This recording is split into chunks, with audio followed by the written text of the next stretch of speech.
Hey, I'm back.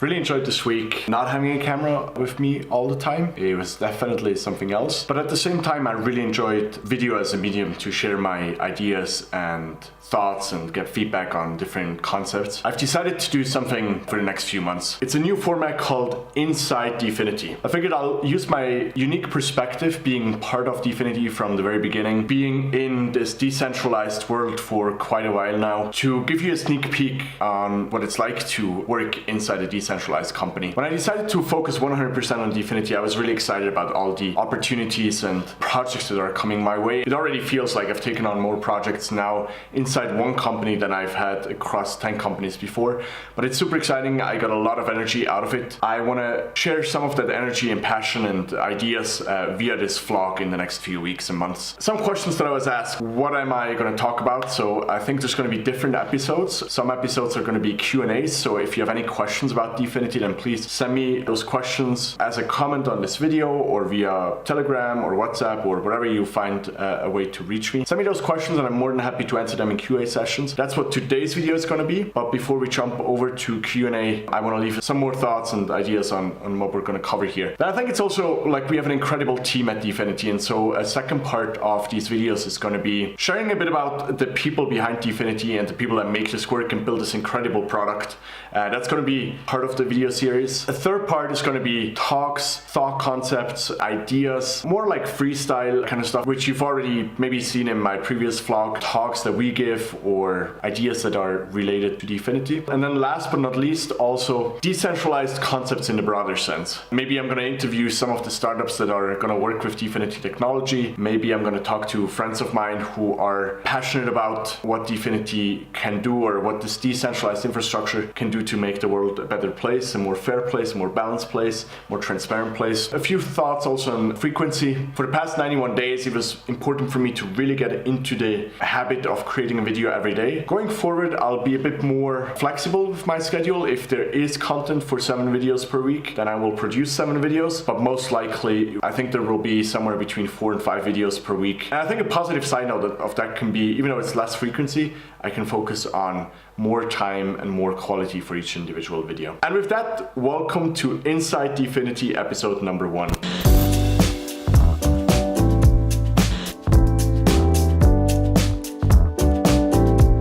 So in this first episode of Inside Dfinity, I want to give a few quick answers to some questions that came out of our developer community. We have a pretty active Telegram chat that you can join if you're excited about building stuff on Dfinity and you have questions or look for people that are also excited about that, then go ahead and join our Telegram channel. It's called Mission Control. We'll post a link to the group right below this video. So here I try to give answers to members once a week.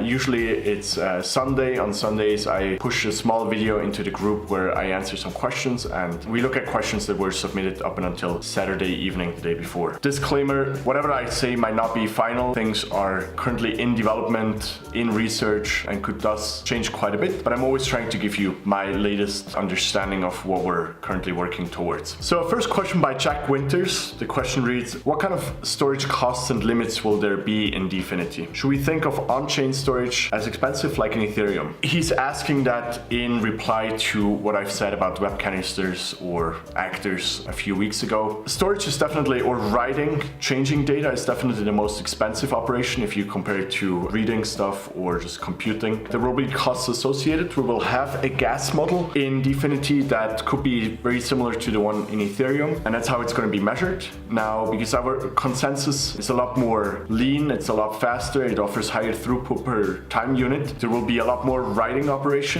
than on something like Ethereum, and that will most likely drive costs down by, let's say if the demand was similar, but we'll offer somewhere in the order of 100 times as many write operations as Ethereum currently does. So theoretically, price could be 1/100th of what you have to pay in Ethereum in terms of gas prices for a write operation, but that's obviously before our network has gone live and we've seen actual demand. It could be somewhere in that range.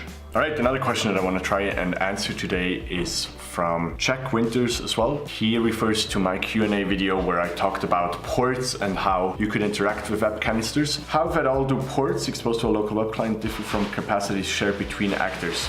Great question. Something that's not defined yet. I'm not 100% sure yet if we will actually have that ability to offer a port that supports HTTPS out of the box when we first launch, or if that's something that's planned for later on down the road. So first we will definitely create the ports that are used to communicate between canisters or between actors. So third question, also by Jack. Very curious guy, I like it. The latest deck talks about privacy, crypto black box. What is Dfinity's approach to privacy and what capabilities does it offer DApp developers? Yes, so this is something that will most likely not be included in Dfinity's first release, but later down the road we want to have an ability for people to use privacy on the blockchain. Okay, and then 2 questions by Moritz. Moritz is also the guy who always, every week, does a great job at assembling these questions and sending them over to me. So Moritz, at this point, thank you so much for all the work and energy you put into the Dfinity community. Your question was, how do block proposers decide which transactions they include? Is it the same way as in Ethereum? Again, it's something that's not 100% finalized, or let's say that's not something that we've published yet. I think you could think of it in a similar way as it happens on Ethereum. So we're also going to have some sort of a gas on Dfinity, which you bid in order for your transaction or operation to be included in the next round. So yes, conceptually it will work similar to how it works on Ethereum right now. All right, and that's episode number 1 of Inside Dfinity, and it's also the wrap up for this weekend's Q&A session. Join the Telegram group if you want to get in touch and exchange thoughts with similarly minded people, with other people that are interested in becoming developers. We're also, that's very exciting, we're close to launching our developer portal, and if you haven't seen it yet, go to mining.dfinity.org. That's where we've launched our mining portal not too long ago. Sign up there so that we have your email in case you're interested in mining. And with that, I'll talk to you soon.